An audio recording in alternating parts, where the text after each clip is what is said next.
Olá, meus amiguinhos aqui da nossa audiência. Muito bom dia, boa tarde, boa noite e um maravilhoso domingo para vocês. Pará de Minas, domingo 14 de abril de 2024. No ar, mais um boletim econômico. O nosso, o meu, o de todos, de Pará de Minas e da região.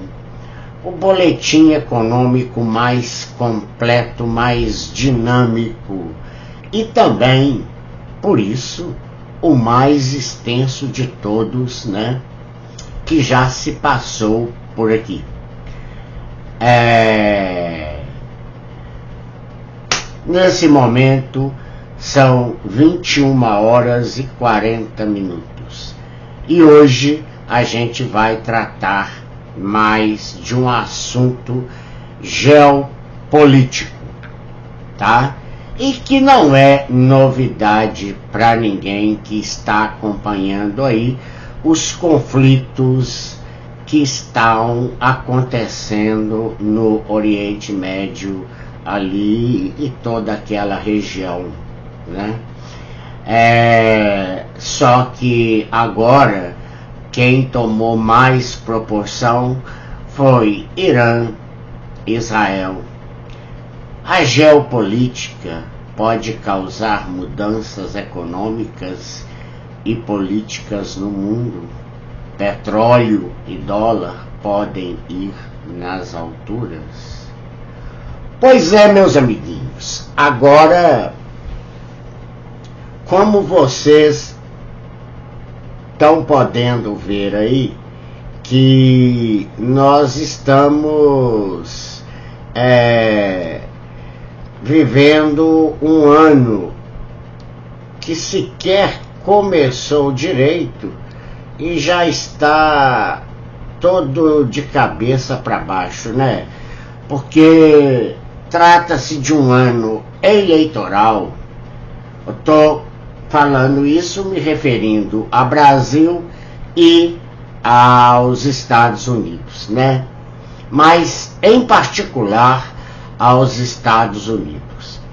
Mas antes de eu falar aqui sobre os diversos assuntos, um breve disclaimer aqui, tá? Todos os assuntos que forem ditos aqui não reflete necessariamente a opinião do boletim econômico do canal Amantes da Cultura.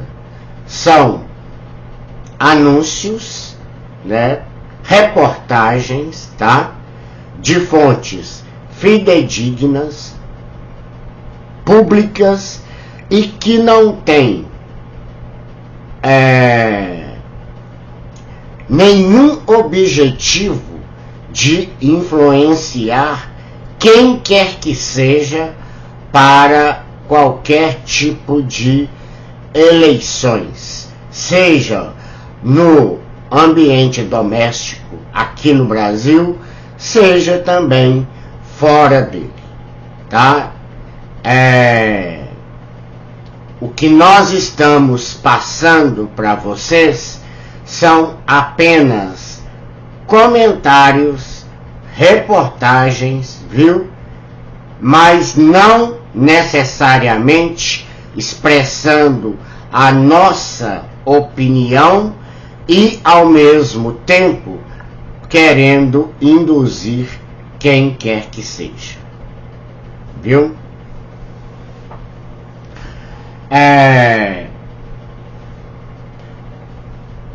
O boletim econômico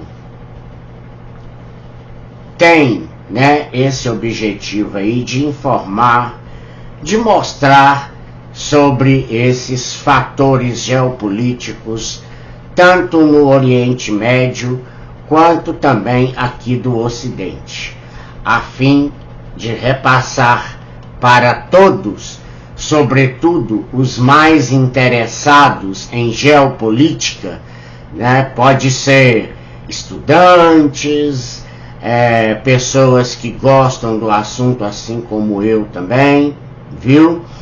E começar, né, falando sobre essa edição especial aí que nós estamos abrindo para vocês, ok? Bom, gente, muito antes da grande maioria de vocês aqui, acredito eu, né, o Irã, ele tinha lá até meados, eu acho que até meados da década de 70, um regime que era uma certa ditadura, tá, dos chás, né, naquele lugar. E o último que teve lá e que instalou uma ditadura foi o Shah Reza Pahlavi, tá? Ele, contudo, não era muito popular. Era um ditador e o povo iraniano não tinha lá o certo simpatismo, né? Não gostava muito desse camarada, não. Até que um dia houve então essa revolução xiita no Irã e instituiu a hegemonia dos ayatolás, que transformou o país em uma teocracia, tá? Eu vou explicar mais com detalhes para frente, viu? E a teocracia é onde há um líder supremo, né, religioso, tudo, mas também que é o líder supremo do país, ou seja, ele tem grandes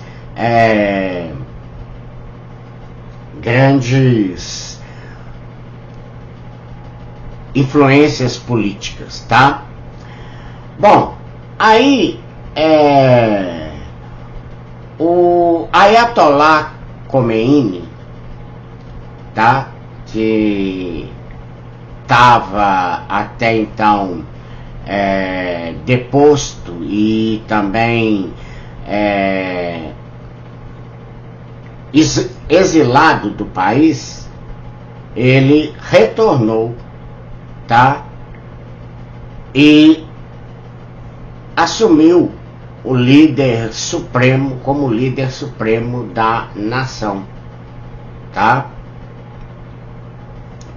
Bom, e acontece que aí foi que começou essa briga, né, entre Israel e o Irã, porque o país do petróleo, como ele é conhecido, né, e também dos ayatolás agora, né, que é esse regime que perdura até os dias atuais, ele foi, como é que eu posso dizer para os senhores assim, ele foi tomando força, né,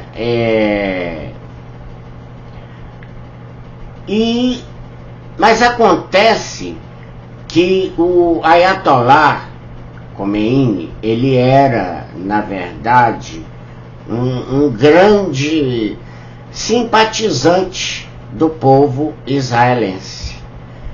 E já de idade, depois ele teve se sentindo mal, foi para a França, parece, né, em Paris, e acabou morrendo pouco tempo depois, tá? E então assumiu um novo Ayatollah, né, o Ali Khamenei, ou Khamenei, tá? Mas precisamente assim dizendo, né? O Ayatollah Ali Khamenei, viu? E ele vê Israel como um potencial inimigo, né? E até que quando chegou nessa quinta e nessa sexta-feira, no sábado, né, aliás, na sexta e no sábado, né, veio então os ataques. Mas o Irã atribui esse ataque, né,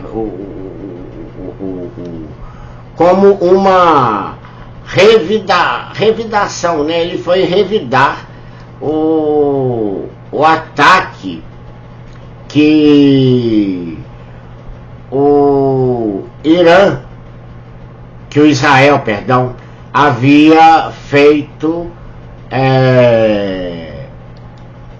na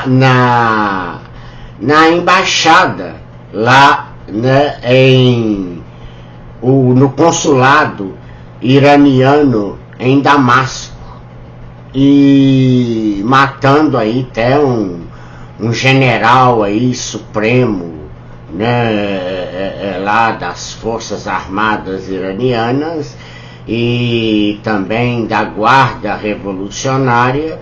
E isso então foi o estupim que estava faltando para Israel iniciar aí esse conflito, né?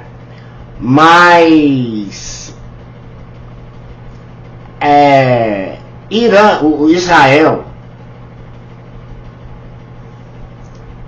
depois disso, né, veio então esses ataques aí com mísseis, com drones, tudo, né, no território israelense.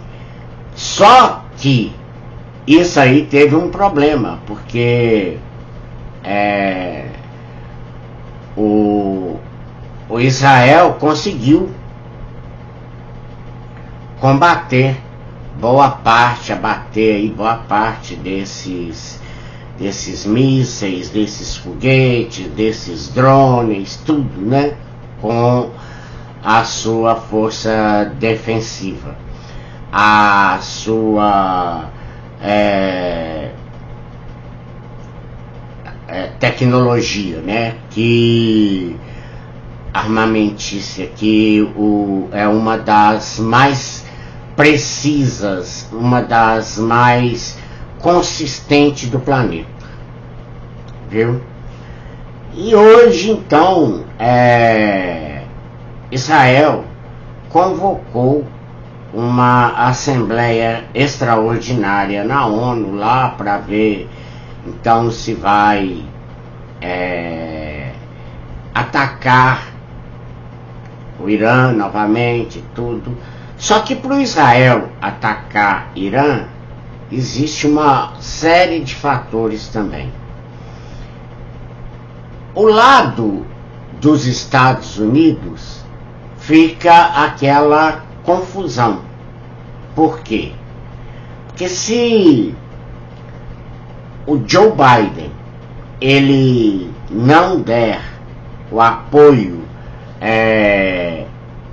agora que Israel está precisando, aí começa aquelas especulações dizendo que ele é fraco, que ele não é capaz de tomar decisões, porque também já está até mesmo com uma certa idade. E isso, para o seu adversário, né, maior, que é o Donald Trump, e que já até está aí na frente das pesquisas e também as prévias lá, né, porque o processo eleitoral norte-americano, ele é bastante complicado, muito mesmo. Então, assim, não é fácil você decifrar ali, porque o povo vai às urnas, escolhe os delegados, esses delegados vão lá depois nos seus colegiados e votam ou não votam, não sei, a favor do povo, do jeito do candidato que o povo escolheu ele, ou eles, né, melhor dizendo assim. Mas isso é só uma síntesezinha que eu estou querendo dizer para vocês, porque na verdade a coisa é um pouco bem mais complexa do que a gente pensa, né, que possa vir a ser, tá? Então o Trump está se aproveitando desse discurso aí, mas acontece que também o Biden tem que ver que o Irã é um inimigo em potencial dos Estados Unidos também. Então, o povo americano agora está mais do que já estava, né, polarizado demais, e agora ficou ainda mais com essa questão toda. Na outra ponta, nós temos lá o primeiro-ministro israelense, Benjamin Netanyahu, que já estava com a popularidade bastante desgastada por causa, né, já aí o povo israelense já estava tomando as dores de Gaza para eles, tal, né, e porque o Benjamin Netanyahu, ele estava atacando a faixa de Gaza, matando bem mais civis do que os próprios terroristas do Hamas, né? Isso aí deixou até os americanos aí também começaram a ser contra essa posição do Biden a favor de Israel. Com isso, o Joe Biden, ele perdeu aí bastante apoio popular, né, até dentro do próprio partido. Só que aí, até que eu falei da última vez aí, sobre a questão que o grupo terrorista lá em Gaza talvez não tinha condições de entregar todos os reféns para Israel, porque, né, uma grande maioria já estaria morto, porque tinha bastante idosos no meio ali daqueles reféns dele lá, que eles usam como escudos humanos, verdadeiros escudos humanos. Voltando de novo ali para aquela situação toda, né, nesse ponto os dois enfraqueceram, tanto popularmente como também dentro da política. O Joe Biden de um lado e o Benjamin Netanyahu de outro. Mas o Netanyahu sabe também que se ele perder aquela guerra ali, ele vai ser preso por escândalos, corrupções e não sei mais o que. Então ele está se aproveitando da guerra contra o Hezbollah lá em Gaza para tirar proveito disso e aumentar a sua popularidade.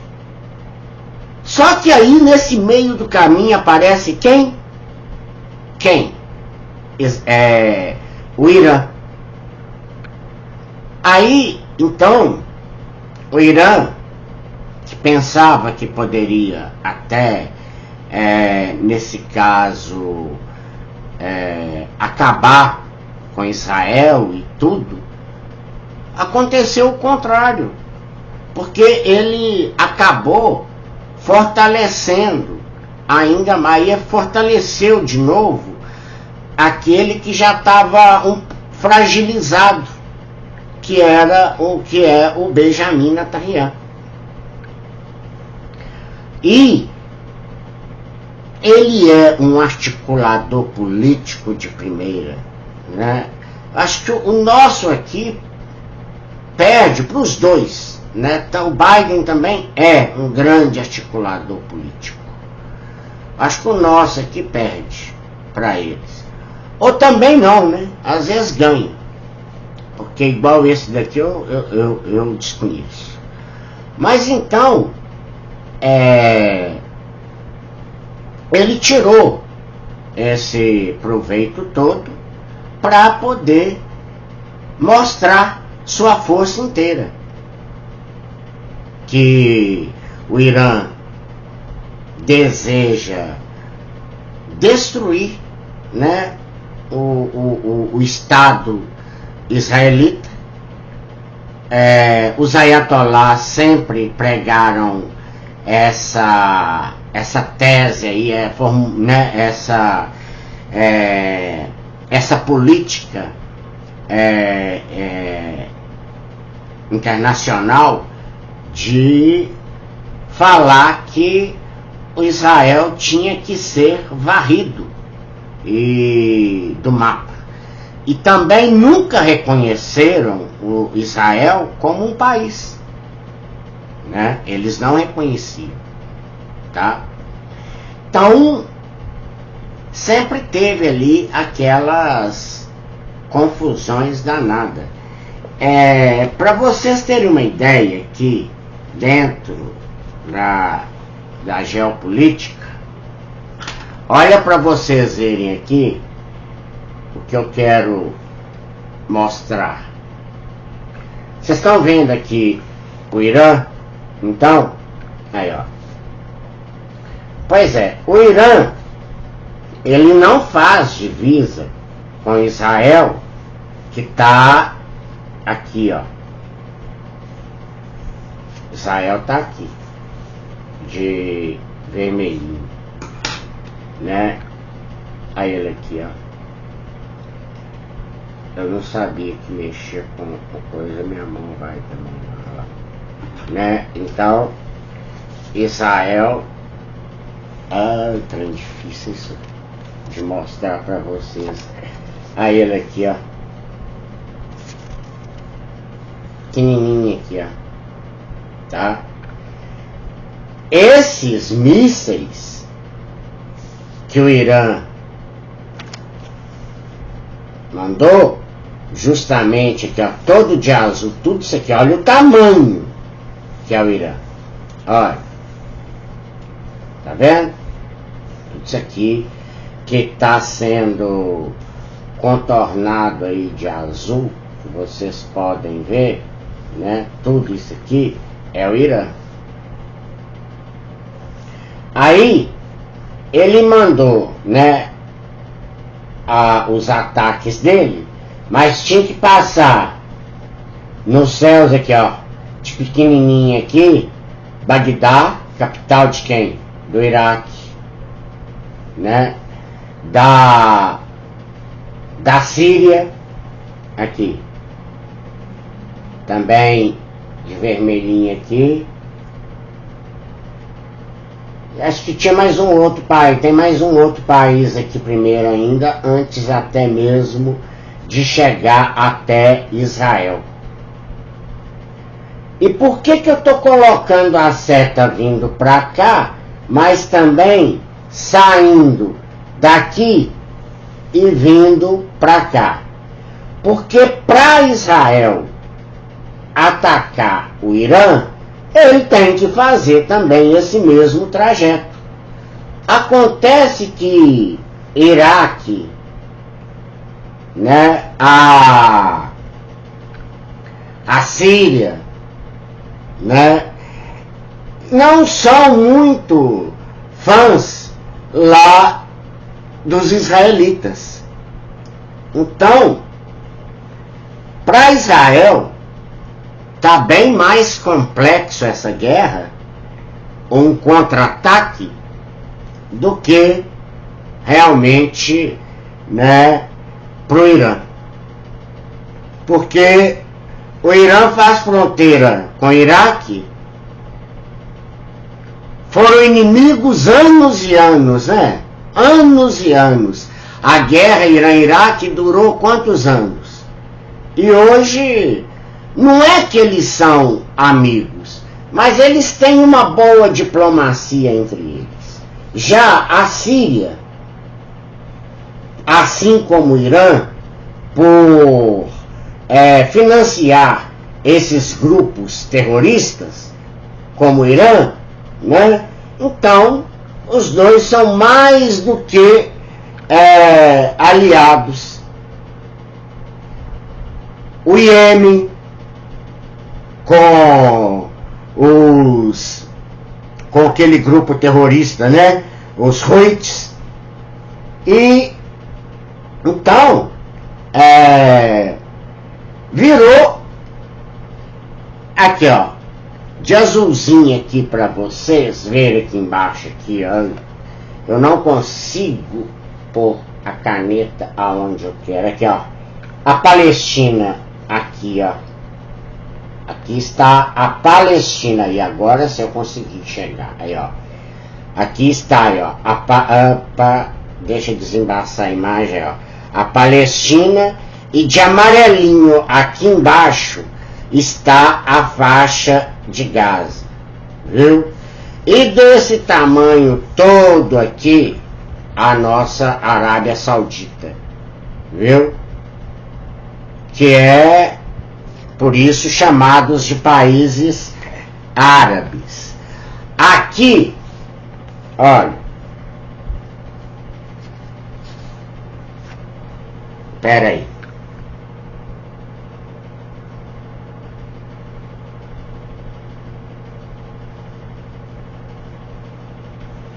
Aqui que eu grifei de vermelho para vocês, tudo isso aqui é o Mar Vermelho. Tá vendo? Olha, que é o Mar Vermelho, né? E aqui vai subir por aqui. Subir por aqui, ó, passa no canalzinho de Suez para entrar aonde? No Mar Mediterrâneo. Viram? E é isso aqui que esse grupo, os Houthis mesmo, que também é financiado por esse distinto aqui, ó, Iêmen, tá? Também, que é outro amiguinho do Irã também aqui, e da Síria também.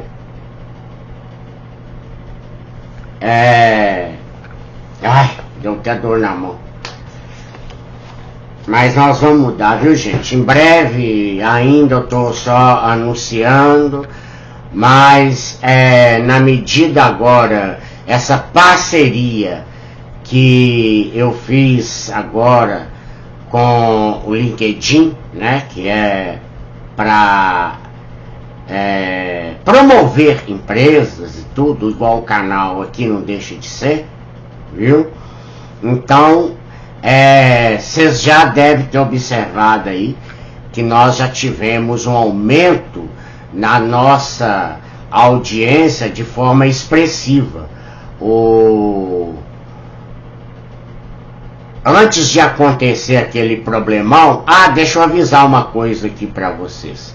Agora eu vou ter que ser até breve, mesmo que eu lembrei, porque o tempo aqui, ó, hoje à noite, né, 21 horas e 40 minutos, aí ó, não dá para ouvir aqui não, né, claro, mas tá trovejando bastante, tá relampeando. Aqui é um bairro, né, cheio de prédios, e em cima desses prédios tem o quê? Os seus para-raios. Aí os estudantes de física aí, né? Para que servem os para-raios? Para atrair os raios justamente para eles ali, e eles têm aqueles fios terra que vão conectar lá e levar a descarga elétrica para a terra. Mas mesmo assim ainda fica um campo elétrico, e esse campo elétrico pode atingir algum transformador, alguma coisa assim, e fazer com que a energia caia e dê aquele pico ali, pronto, e acaba, né, o que aconteceu aí na sexta-feira. Mas mesmo assim nós estamos tendo, né, graças a apoio também do LinkedIn, a gente está tendo aí também, então, nas nossas redes sociais aí, viu? Vocês podem nos seguirem aí no Facebook e no LinkedIn, tá? Mas então, voltando aqui agora, como que foi esse sistema, né, de defesa israelense que interceptou os mísseis, os drones iranianos? É chamado de Domo de Ferro, ou Iron Dome, tá? Em inglês, Iron Dome, né? Como funciona esse sistema?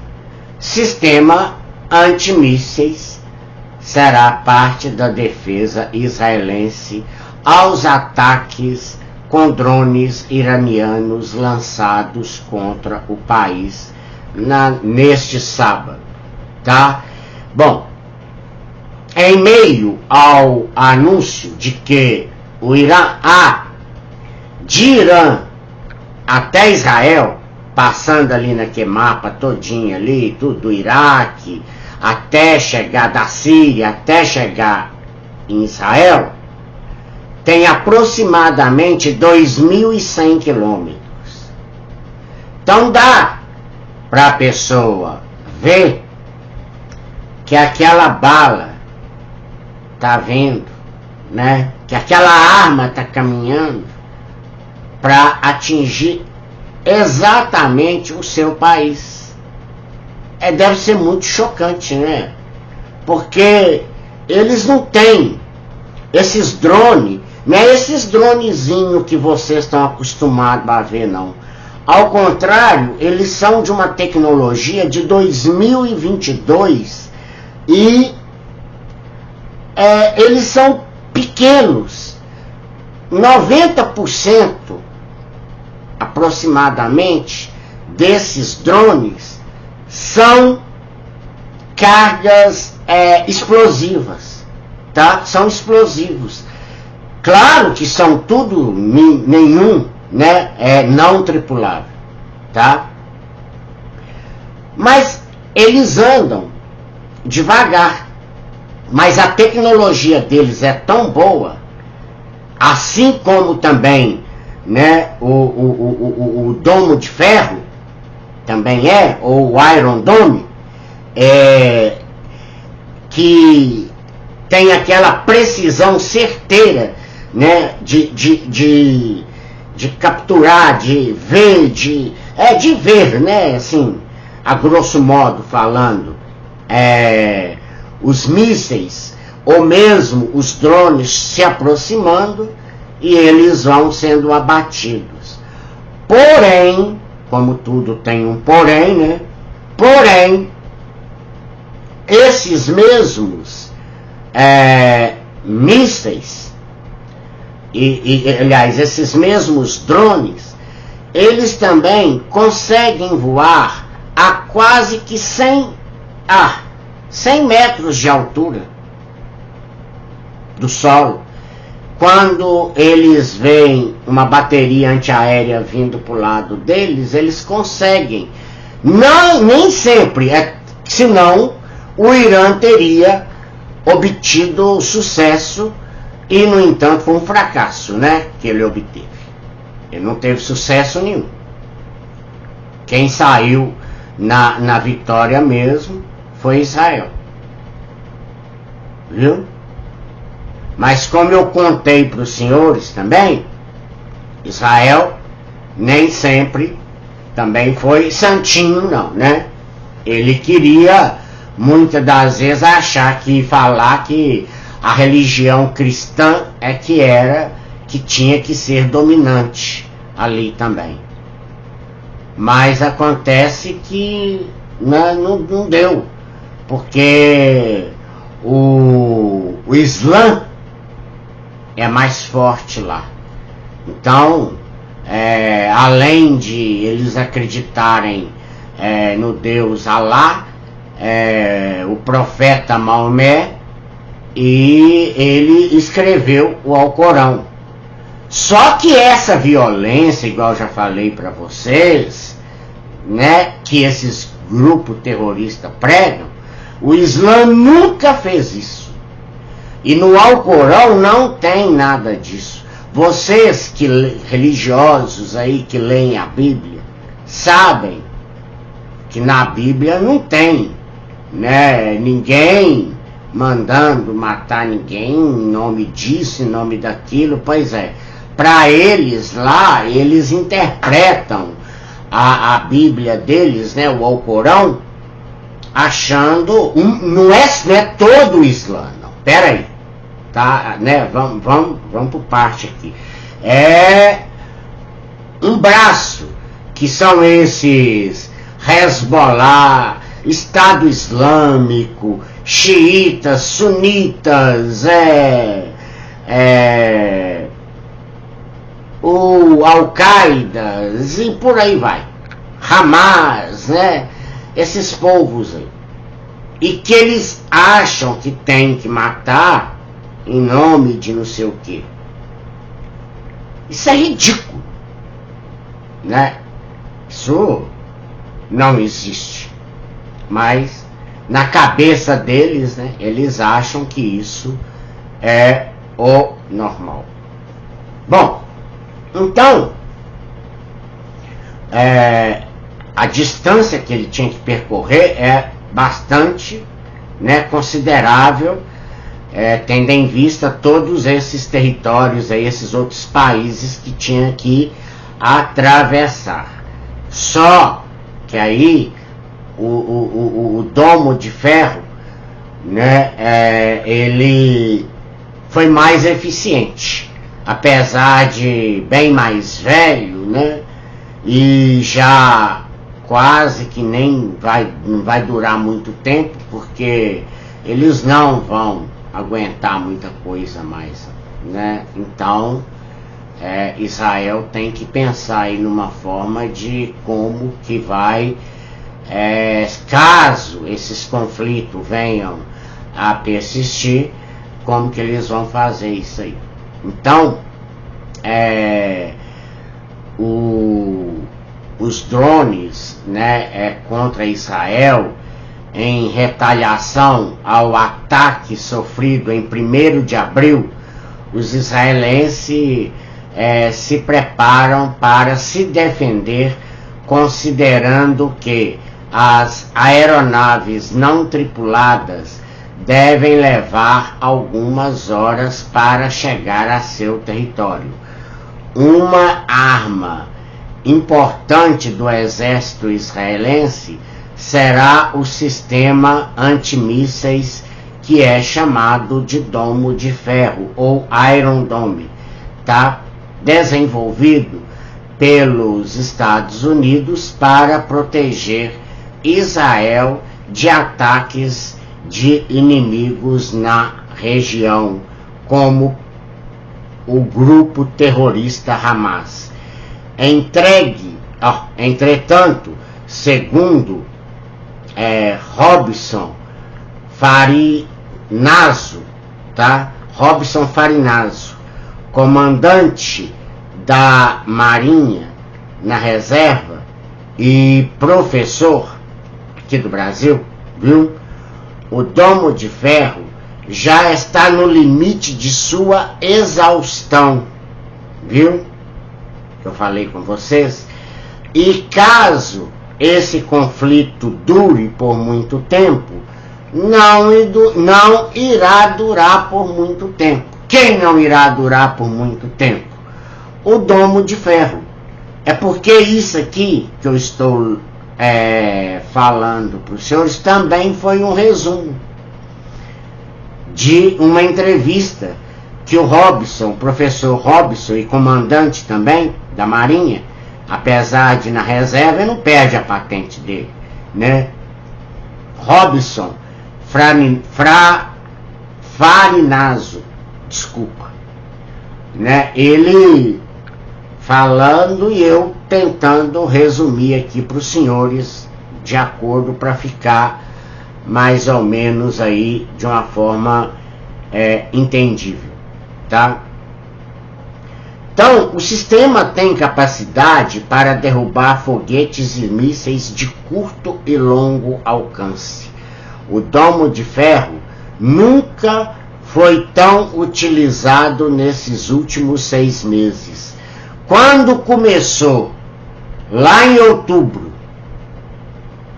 os ataques de Israel à faixa de Gaza, do Hamas lá, eles já começaram a utilizar o Domo de Ferro.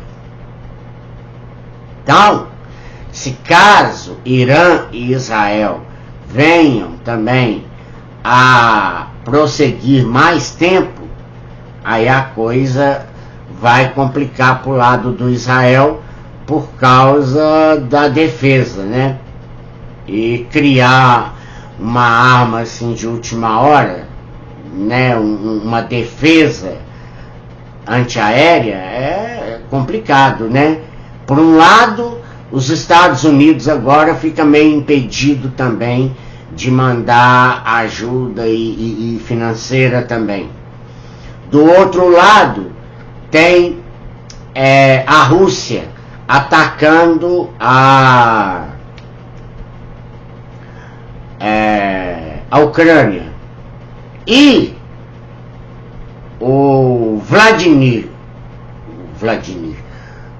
o Zelensky, quer dizer, Vladimir Putin, não, o Zelensky, né, ele também está cobrando dos Estados Unidos ajuda, porque com esse negócio aí do ataque a Israel, segundo ele, né, a Ucrânia está sendo esquecido aqui pelo Ocidente e todo mundo está voltando as atenções para Israel e deixando a Ucrânia de lado. E eles estão também no limite de não mais conseguir. Para o Putin, por outro lado, é uma boa, porque quanto mais eles esquecerem lá, melhor para ele, né?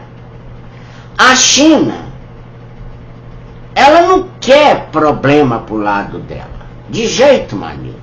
Ela não vai se envolver nesses negócios. Ela até poderia, mas de uma forma muito mascarada, de uma forma muito subjetiva, talvez ali uma ajuda financeira, mas a China, o que ela quer na verdade é que os Estados Unidos entrem em todas essas guerras aí, ajude, e ela volte a assumir o papel de protagonista de maior potência de hegemonia política e econômica do mundo. É isso que a China quer. Ela está pouco se lixando para esse povo aí, para essas guerrazinhas aí. Assim como o Irã sempre fez. Sempre escondeu, tá, a guerra dele com Israel na sombra. Sempre foi uma guerra de sombras. Só que dessa vez ele resolveu sair da sombra e ir pessoalmente, em vez de mandar esses grupos terroristas, o Hamas, Hezbollah, os Houthis e mais sei lá quem, né, tudo, Estado Islâmico, aquele outro lá também que está mais esquecido agora também lá, né, acho que tá de Al-Qaeda, tá meio sumido, o Irã sempre financiou esse povo. E esse povo é inimigo mortal de Israel, tá? Então a China não vai ser um problema. E é uma coisa que eles não precisam de contar, né, com ela não, porque não vai adiantar, tá? Bom, o ataque do Irã também foi confirmado pelos Estados Unidos, que prometeram enviar auxílio ao país.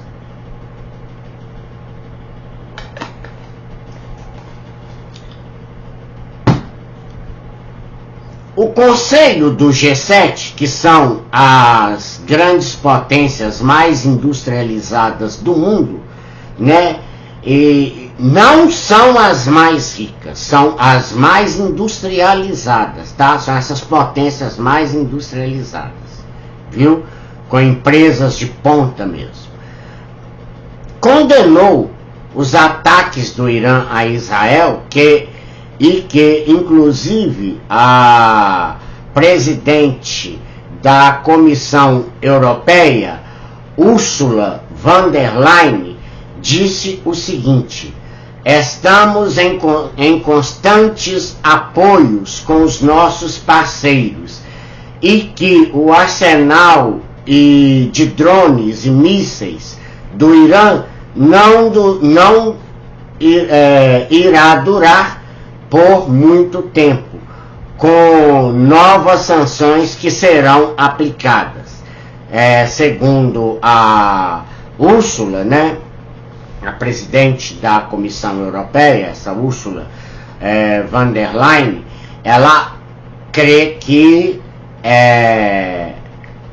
ela é mais pelo lado das sanções do que um ataque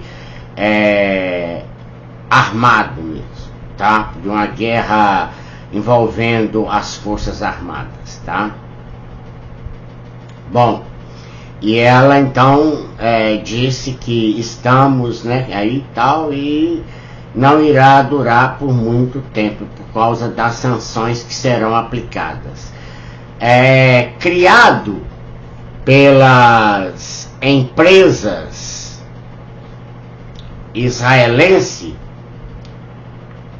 Rafael Advanced Defense System e Israel Aerospace Industries, com apoio técnico e financiado também pelos Estados Unidos, né?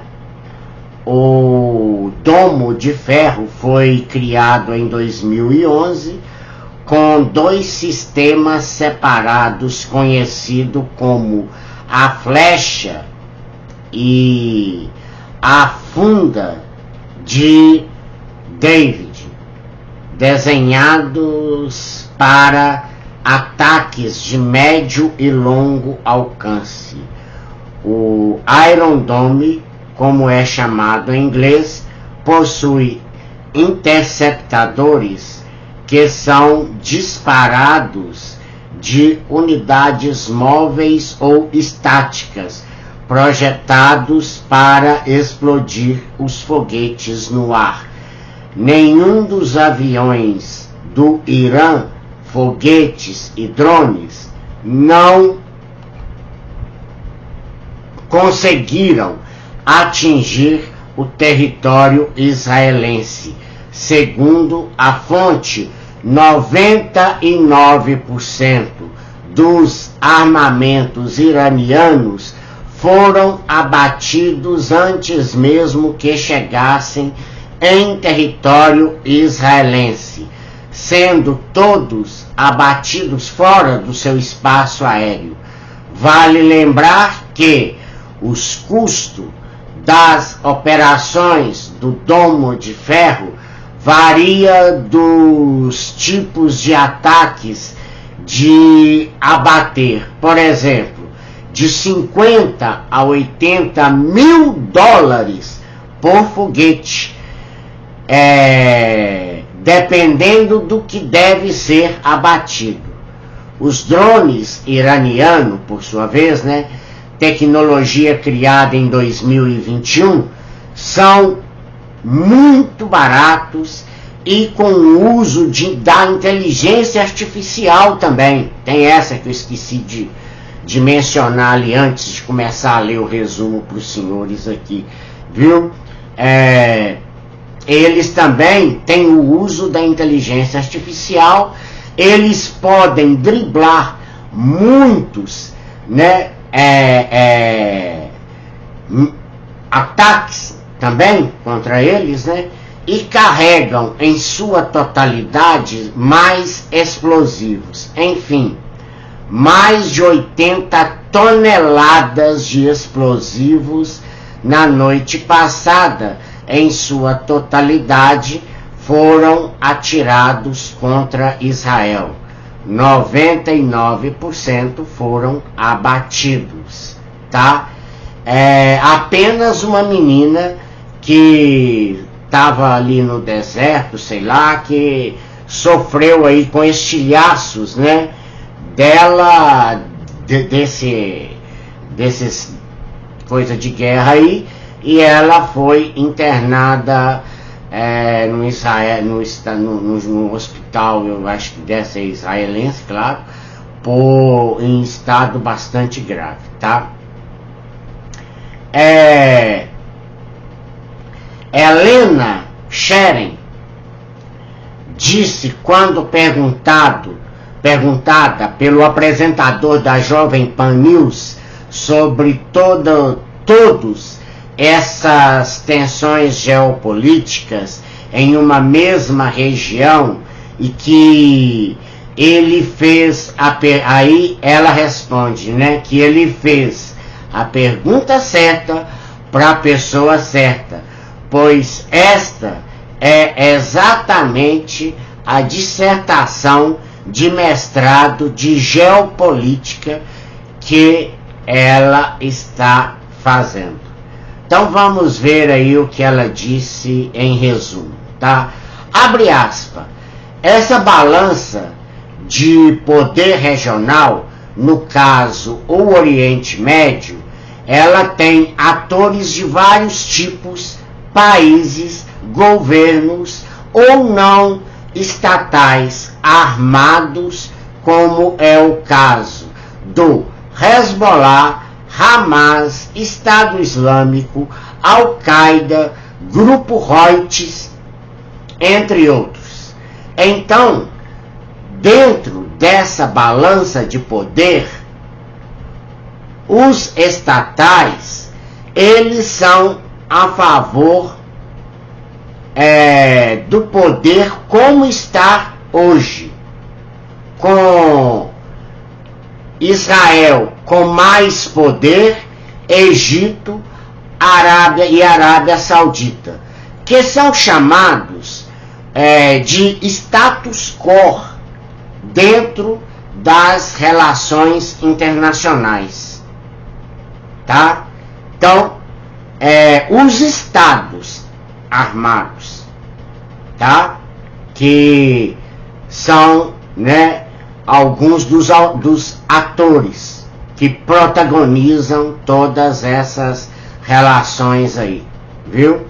Então, isso é chamado de status quo, no curso aí de relações internacionais aí.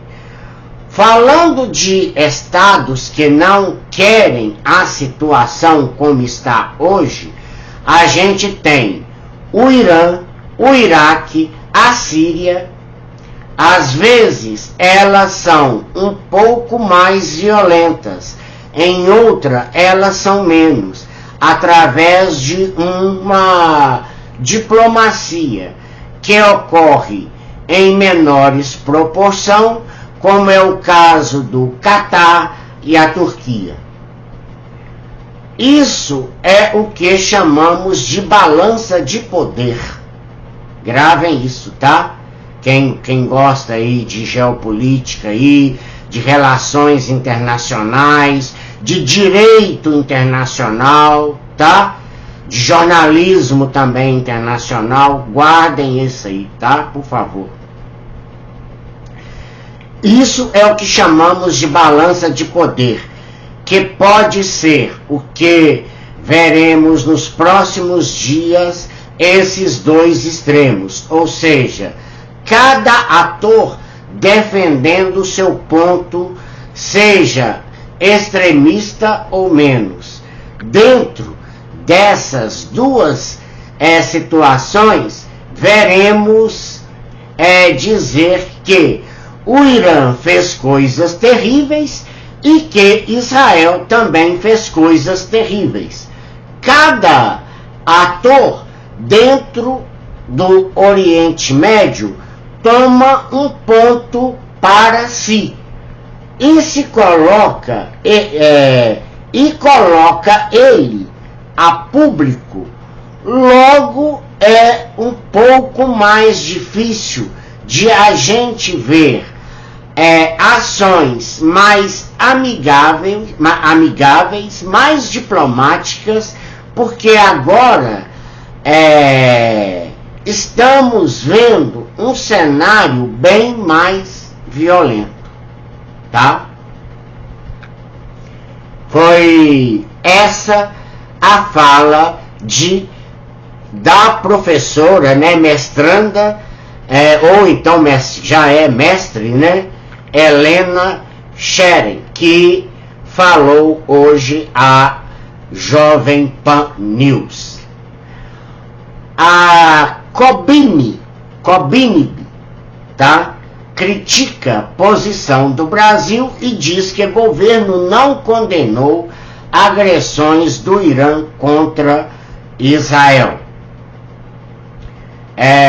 Itamaraty declarou que a situação, abre aspas, com grave preocupação, fecha aspas, ele pediu mobilização internacional. A CONIB, eu falei, foi o que, gente? Lá foi CONIB também, né? A CONIB, Confederação Israelita do Brasil, criticou neste domingo 14 o posicionamento do Ministério das Relações Exteriores em relação aos ataques do Irã contra Israel. Segundo o grupo, o governo brasileiro optou por não condenar as agressões iranianas em território israelense na noite de sábado 13. Depois dos ataques, o Itamaraty declarou que, abre aspas, a posição do governo brasileiro em relação ao ataque do Irã contra Israel é mais uma vez frustrante, fecha aspas.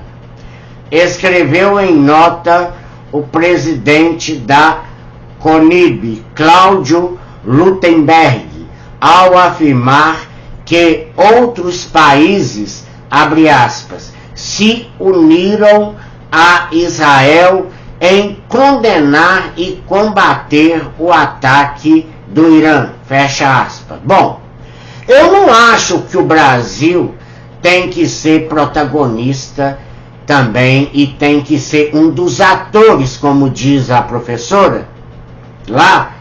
Não.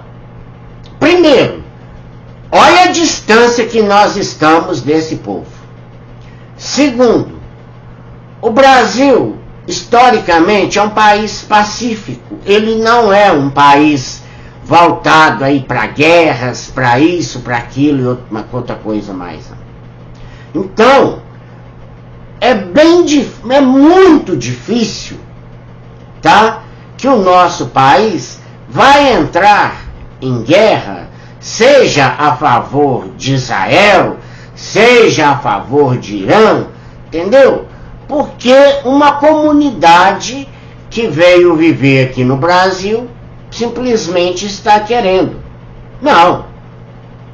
O Brasil não é um país de guerras mesmo. O Brasil é um país mais diplomático. O Brasil é a favor de diplomacia, entendeu? Vamos levar ali devagar e tal, com andor, porque o santo é de barro, blá blá blá blá blá blá, tal. Entendeu?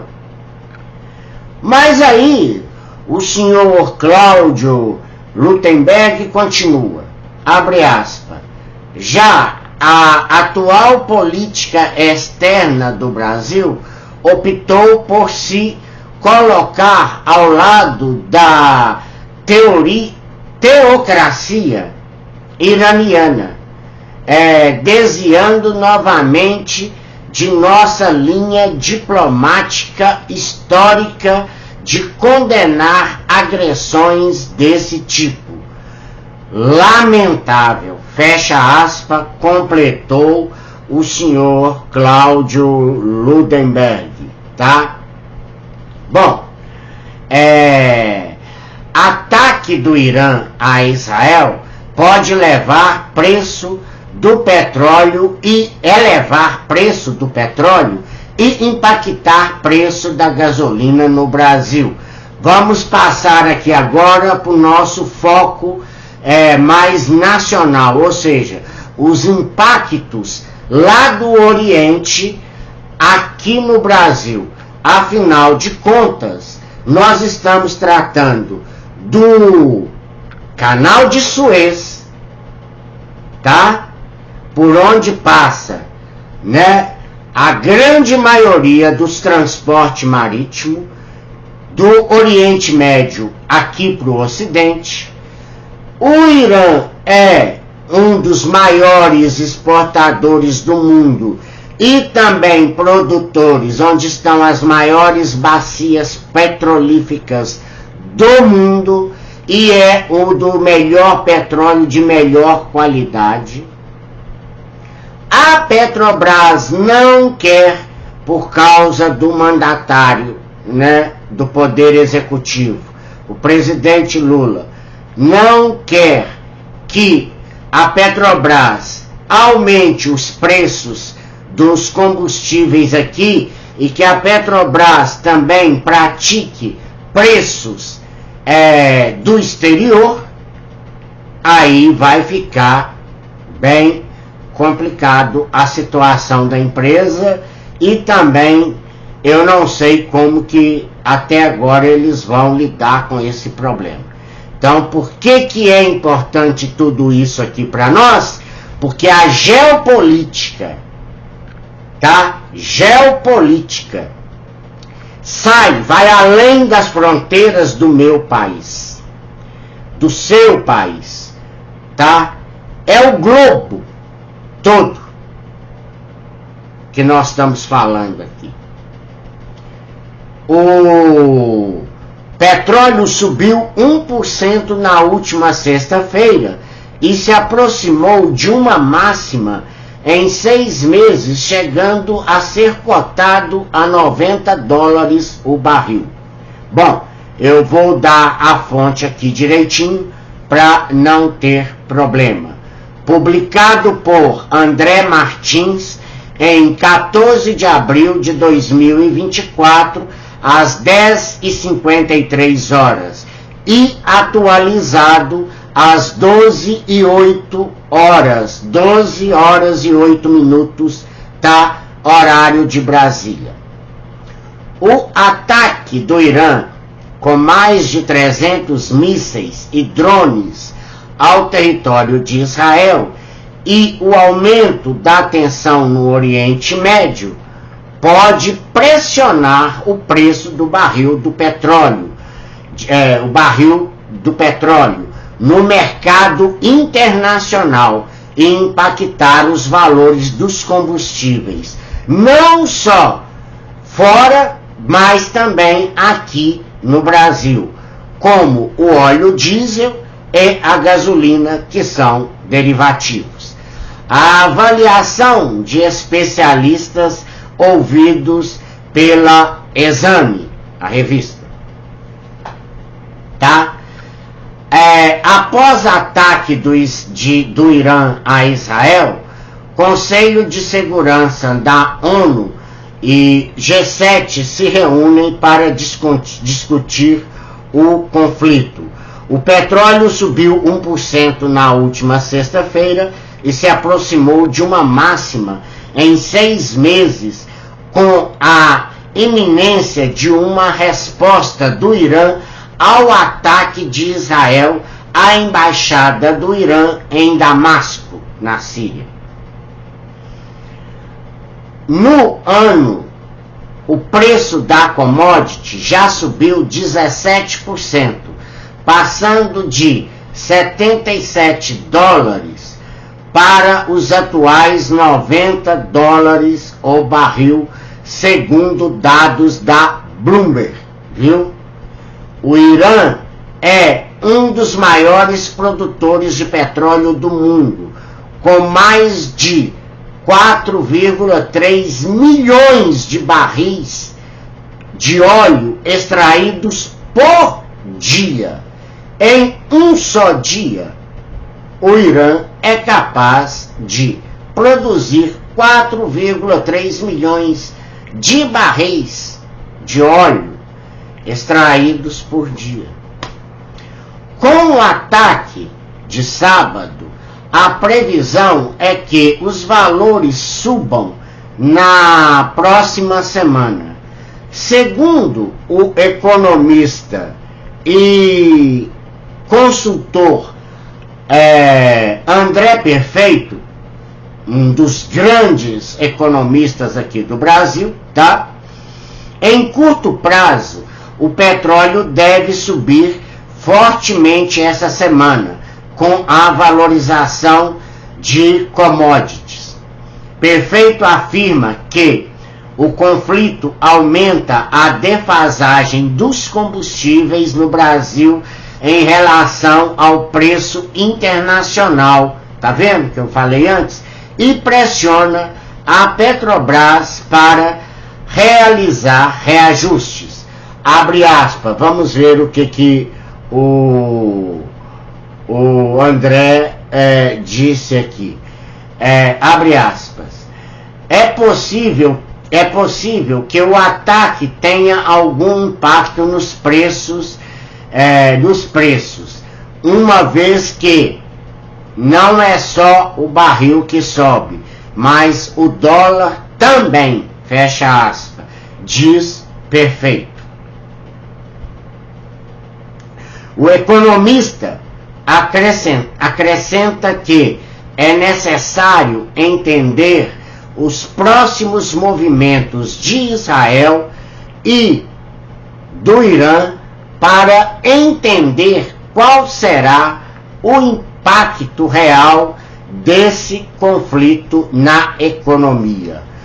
O G7, os 7 países mais industrializados e de economias mais fortes do mundo, o Conselho de Segurança da ONU e o Gabinete de Guerra de Israel realizam reuniões neste domingo para discutir o conflito.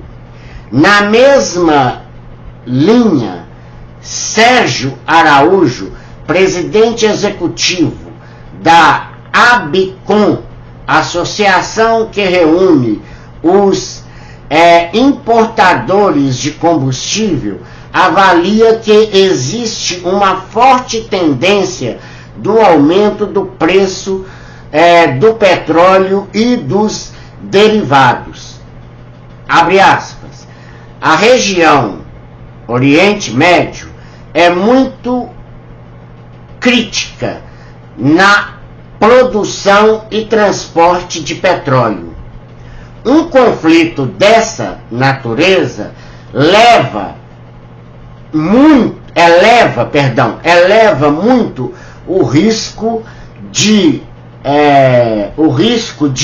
movimentações de navios, por exemplo, diz Araújo.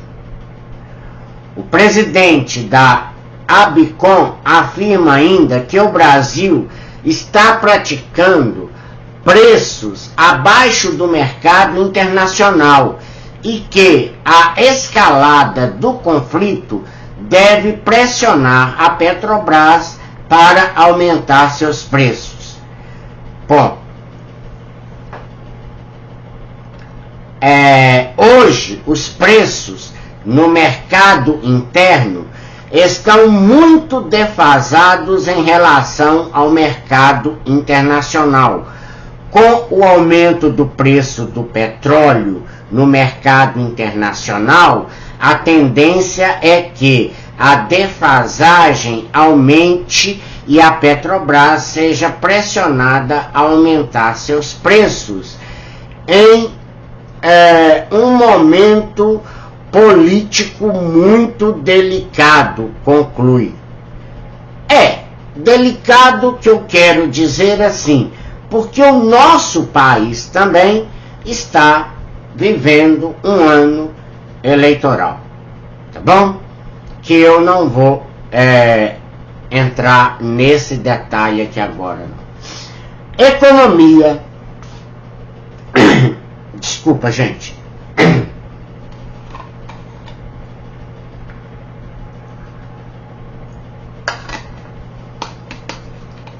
Gravar sem edição, a voz acaba indo pro saco mesmo, difícil.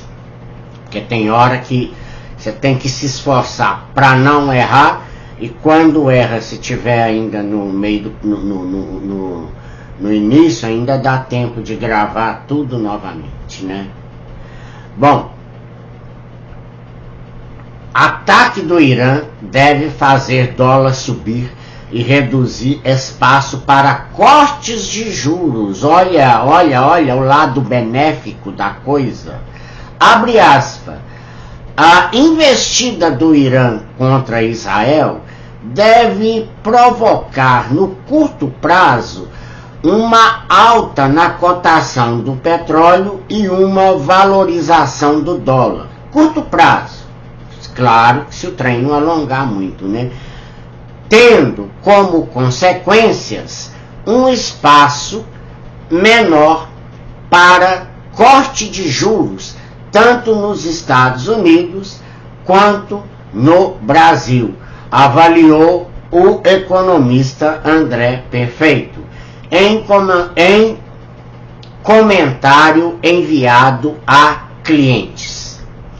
O Irã confirmou ter iniciado uma ofensiva com drones e mísseis contra Israel, em retaliação pelo ataque aéreo que destruiu o consulado iraniano em Damasco no começo do mês.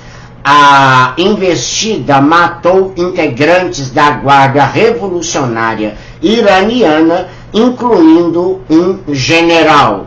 Segundo Perfeito, havia a perspectiva de um inevitável ataque iraniano a Israel. Abre aspas. Mas o mercado não reagiu de acordo, fecha aspas, ao longo da semana. Abre aspas de novo. Me parece relativamente claro que o conflito irá se espalhar na região, fecha aspas. Opinou caso haja de fato uma escalada do conflito. Perfeito elenca como efeitos de curto prazo uma forte alta do petróleo na próxima semana com a valorização de commodities, tá? Os Estados Unidos não cortariam os juros como o mercado esperava. Os juros mais elevados nos Estados Unidos impõem um dólar mais forte ante as demais moedas no mundo. Diante da valorização do dólar no curto prazo e a manutenção dos juros norte-americano pelo Banco Central, dos juros norte-americanos, desculpa, né? O Banco Central brasileiro, abre aspas, perde graus de liberdade para cortar a Selic, fecha aspas. Por outro lado, empresas ligadas a commodities, abre aspas, podem se beneficiar, fecha aspas. Isto é que podemos pensar num primeiro momento e temos que avaliar o conjunto dos desdobramentos ao longo da semana, fecha aspas, avaliou Perfeito.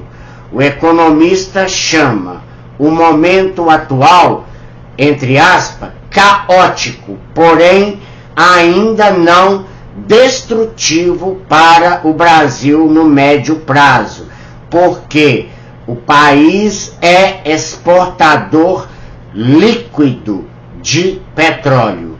Além disso, as commodities tendem a se apreciar em tempos de guerra. Abre aspas, o Brasil está simplesmente longe demais deste conflito, tanto geograficamente quanto politicamente. Fecha aspas, acrescentou Perfeito. Viu? Aquilo que eu havia falado, né, de acordo com a fala daquele homem lá, os tal o cara aqui da confederação, né, israelita no Brasil, tá? Né, que criticou Cláudio Ludenberg, tá? Lutemberg, desculpa aqui, viu? Desculpa aí, senhor Cláudio. Cláudio Lutemberg, né? Lutemberg, não, Lutemberg, viu? Ele afirmou aí, mas também não sou a favor do Brasil ficar opinando muito nesse treco aí, não. Porque o Brasil está simplesmente longe demais deste conflito, tanto geograficamente quanto politicamente, né? Acrescentou o André Perfeito, né? Abre aspas, o Brasil pode se beneficiar no médio prazo, e digo isso para evitar uma posição vendida acima do desejado em ativos locais, fecha aspas. Segundo ele, não é possível projetar ainda a entrada de outros países no conflito, mas o cenário caminha para um acerto de contas, né, entre aspas, acerto de contas global. Bom, são palavras aí de André Perfeito, economista, analista também, né, e comentador também aí de política aí, tá? Bom, e por fim, a Revolução Xiita no Irã.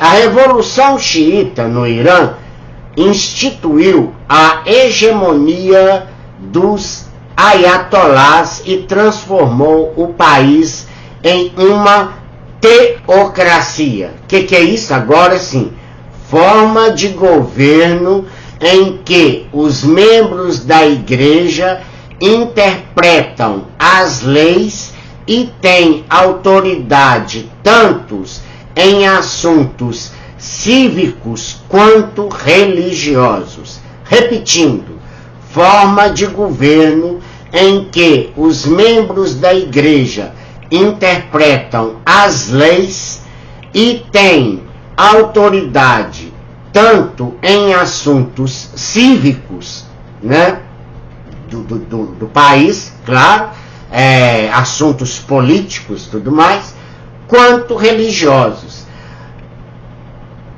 marcada por alguns elementos democráticos, fecha aspas aqui, tá? Abre aspas.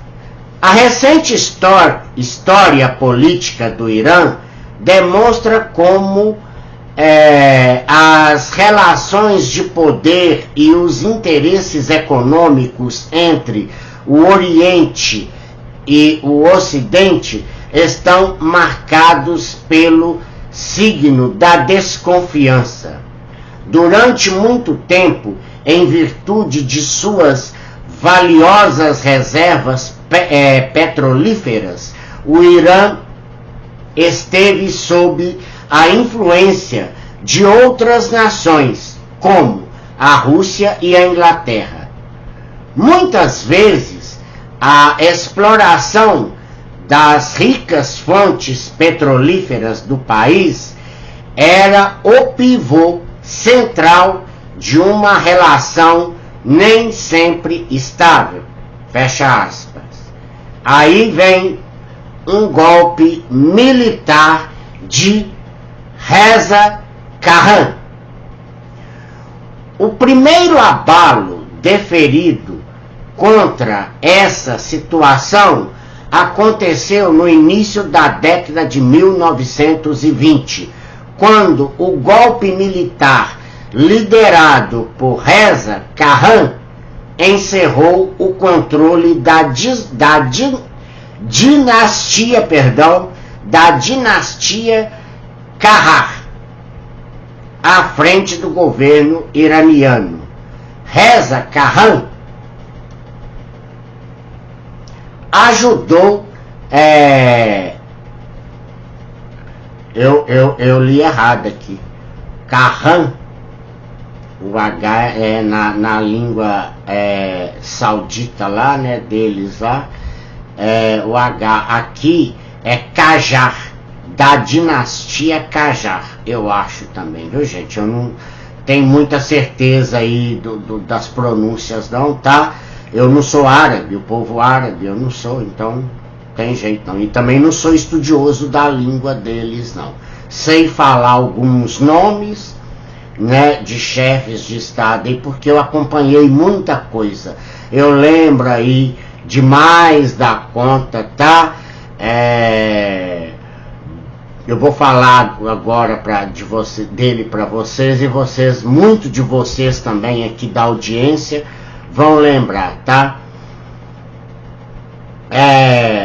Encerrou o controle da dinastia Qajar à frente do governo iraniano.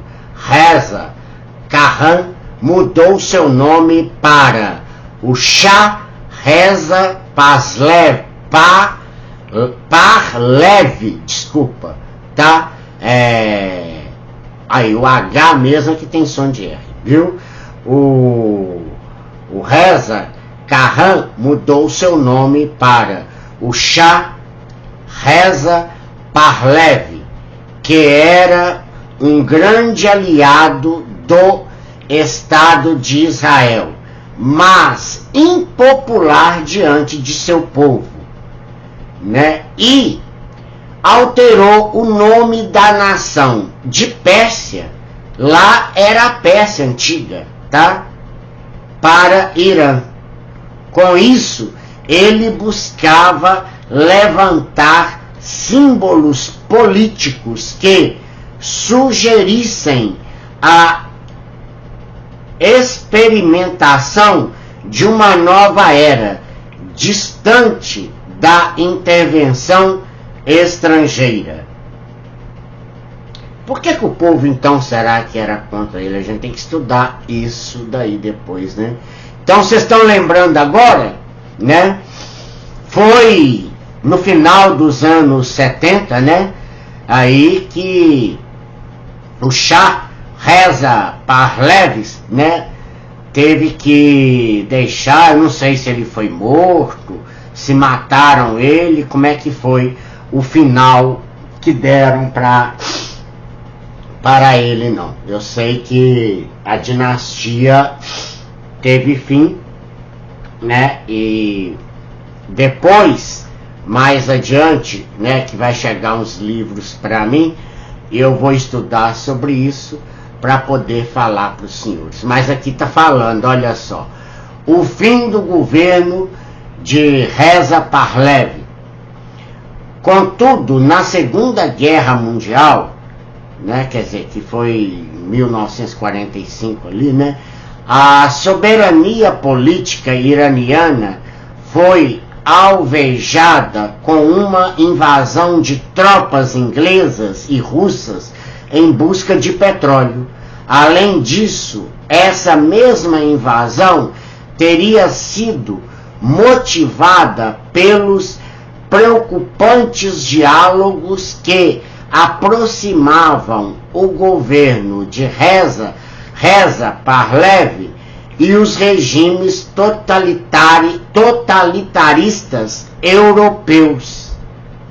Acuado, o chefe político iraniano decidiu abandonar o cargo e deixar o Irã sob os cuidados de seu filho, Mohammad Reza Pahlavi, tá?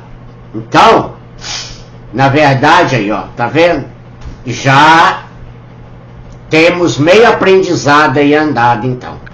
Quer dizer, né, na Segunda Guerra Mundial, então, tanto a Rússia como a Inglaterra, mas na verdade naquela época ainda era a extinta União Soviética.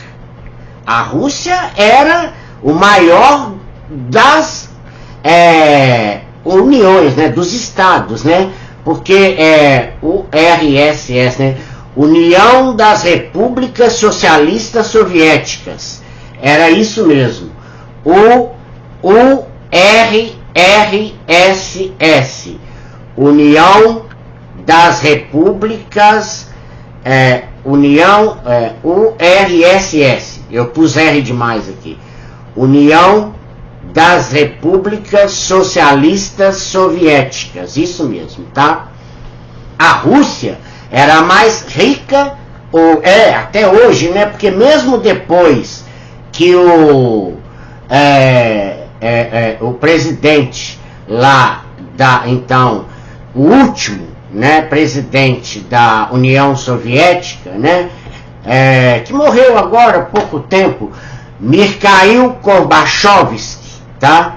Que o nome dava até medo, mas coitado, ele não era nada, porque na verdade ele entregou a União Soviética de mão beijada para os Estados Unidos, e assim ela foi a sua decadência total, salvo exceção a capital, o estado que era a capital, e Moscou, que era a capital da capital.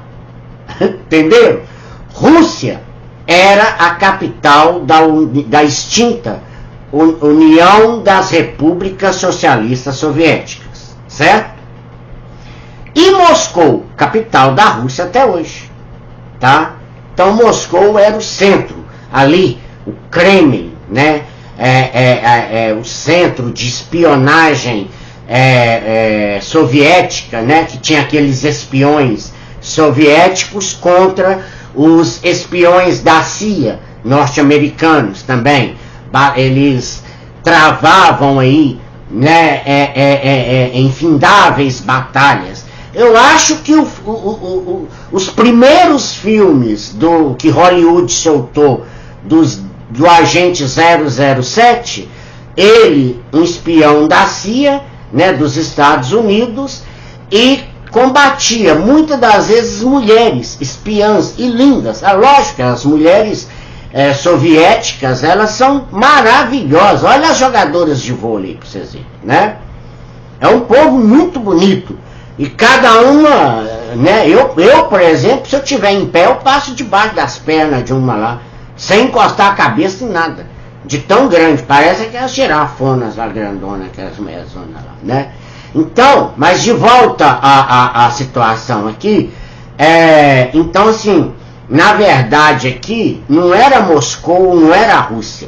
Na verdade aqui, pelo tempo aqui da Segunda Guerra Mundial, né, a soberania iraniana foi alvejada com a invasão de tropas inglesas, tá certo, e russas em busca de petróleo, mas pode até ser, porque a Rússia era, né, é até hoje também, mas de todos que sobraram, Afeganistão, Pazaquistão, Cazaquistão, e sei lá mais o que questão, e blá blá blá, todos eles, né, a Rússia era a mais rica, a mais poderosa, e também a sede do governo, onde ficavam lá, né,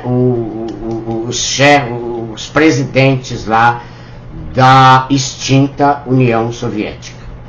Então, eles, né, em busca de petróleo, invadiram lá, né, e também porque o Reza Parlev, né, o Shah Reza Parlev, Shah é nome do sistema daquela época lá, tá? Shah Reza Parlev, tá? Ele, então, na iminência de querer ali aproximar de ditadores daquela época ainda, né? Totalitarista, de regimes totalitaristas europeus também, né? Aí ele ficou acuado. Por quê? Ele tinha quem? Ele tinha Israel a favor dele, mas ele tinha o povo iraniano, que já era contra ele, e duas superpotências, Inglaterra e União Soviética, querendo tomar petróleo dele. Aí ele ficou acuado, né?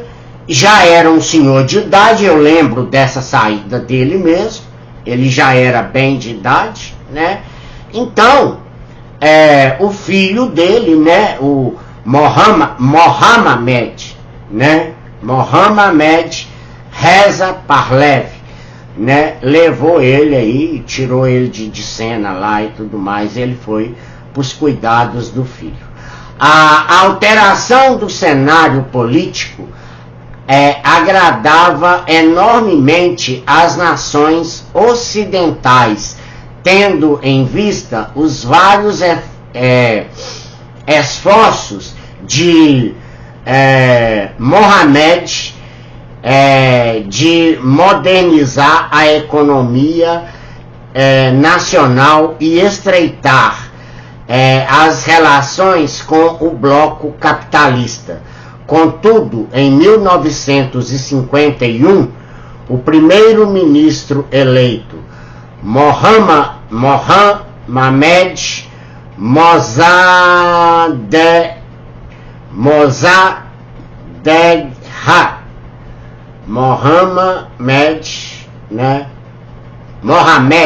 para que falar picado? Mohammed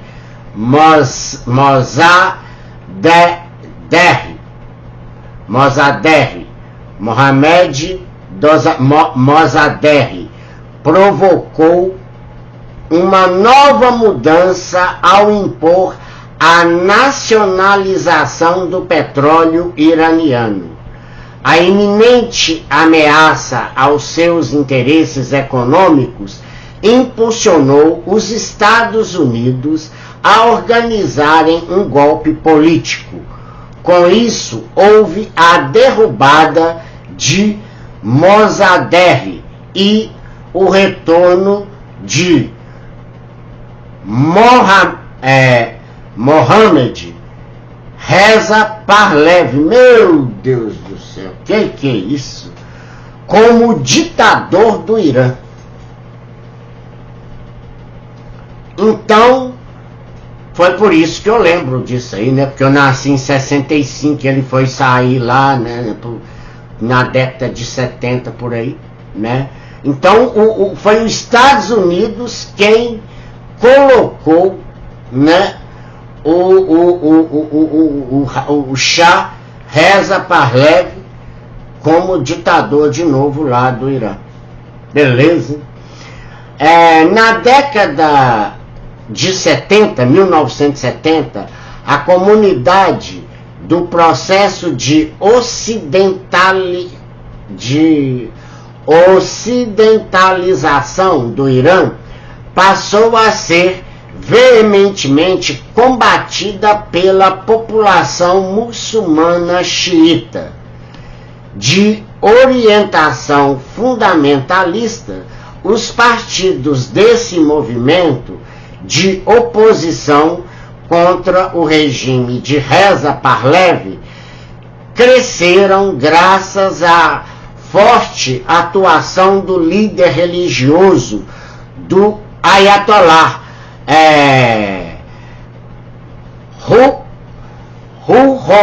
Ruhollah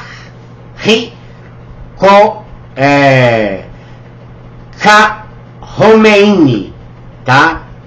Ayatollah Ruhollah Khomeini, tá?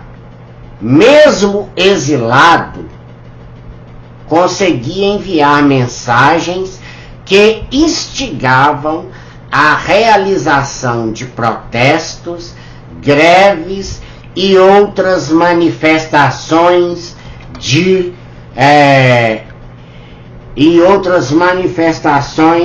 repúdio.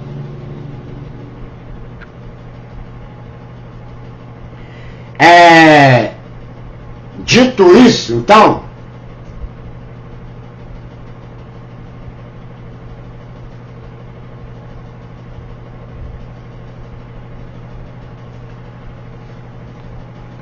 só um pouquinho, que eu quero só ver uma coisa aqui.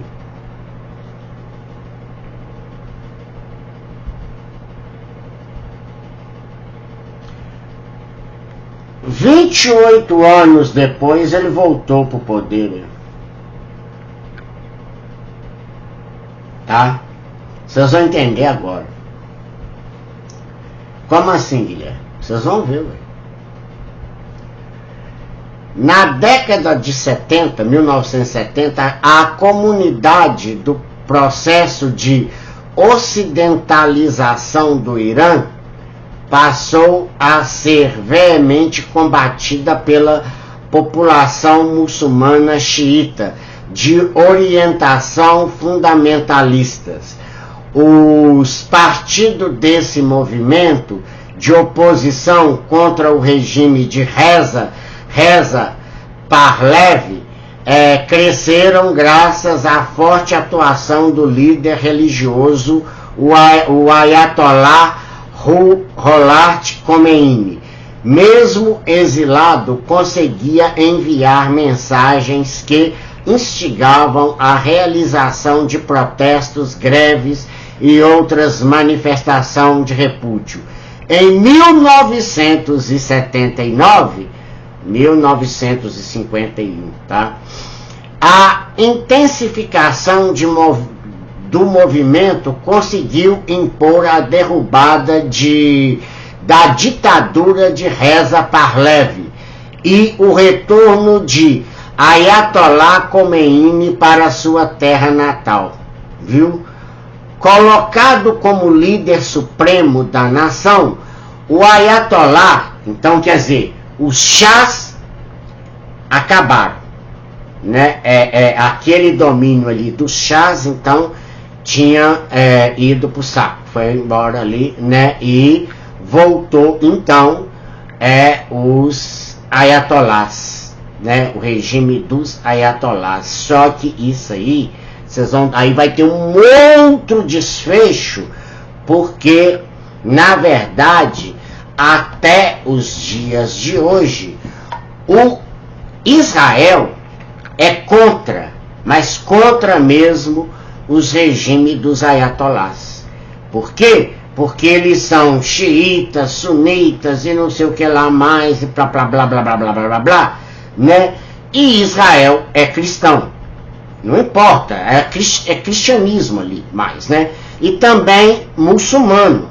Tem um lado muçulmano também.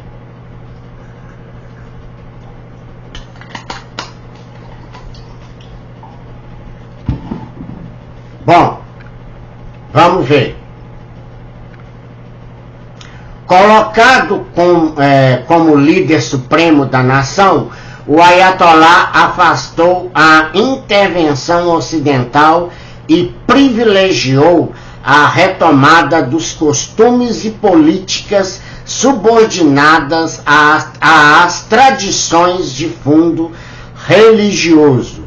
Com isso, as relações entre Irã e Israel começaram a se estremecer e assim começou uma chamada Guerra Fria entre os dois países e passou a ser chamada também de a Guerra das Sombras. Dessa forma, o Irã transformou-se em uma trocracia, realmente, propriamente dita, né? Que marcada por alguns elementos democráticos e, ao mesmo tempo, de natureza republicana também.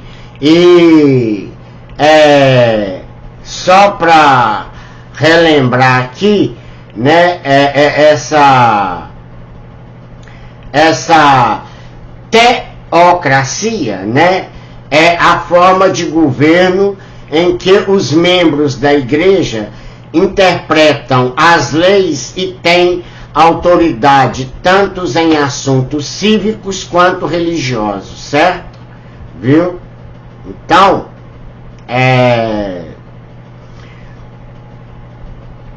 a retomada aqui, né, com isso, às vezes começaram, né, dessa forma o Irã transformou-se em uma... Não é que ele transformou, né? Ele voltou a ser uma teocracia, marcada por alguns elementos democráticos, que é mesmo, e ao mesmo tempo de natureza republicana, tá?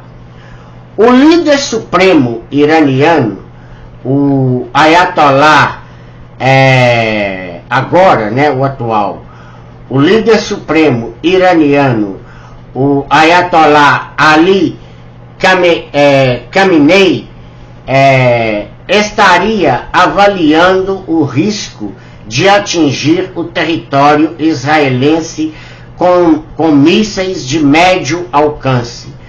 O Irã planeja atacar Israel nesta sexta-feira ou no sábado, 12 e 13 de abril de 2024, conforme publicou o jornal norte-americano Wall Street Journal na quinta-feira, 11 de abril de 2024. Dessa forma, o Irã transformou-se em um inimigo supremo de Israel. Bom, então é isso, né? Depois que o Ayatollah Khomeini morreu, aí veio agora o Ayatollah Ali Khamenei. Era um sujeito com um turbante, barbudo. Esses todos são, né? Barbudo lá, que as barbas pontiagudas, eles têm que aparecer. Na verdade, é o seguinte: é para parecer o máximo que eles podem, né? O mais próximo que eles podem chegar do profeta, desculpa aí, tá, gente? Viu? Do profeta Maomé. Bom, pelo menos é o que eu aprendi também nisso aí, né? Nesses estudos de história, história universal, história do mundo, tá? Não é história do Brasil, não. E eu tive duas excelentes professoras aqui em Pará de Minas, né?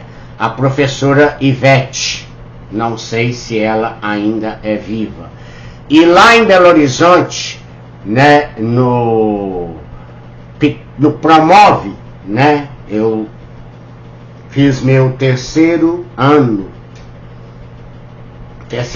do ensino médio, né? Lá foi no colégio, foi no Promove.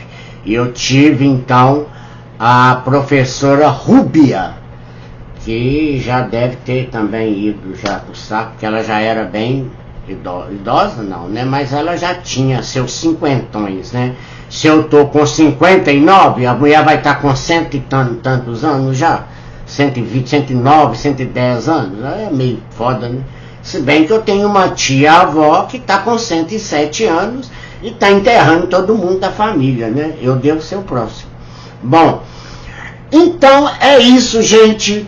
Olha, se vocês gostaram aí de tudo isso, de 1h e 47 minutos de aula, agora são exatamente, né? Agora são exatamente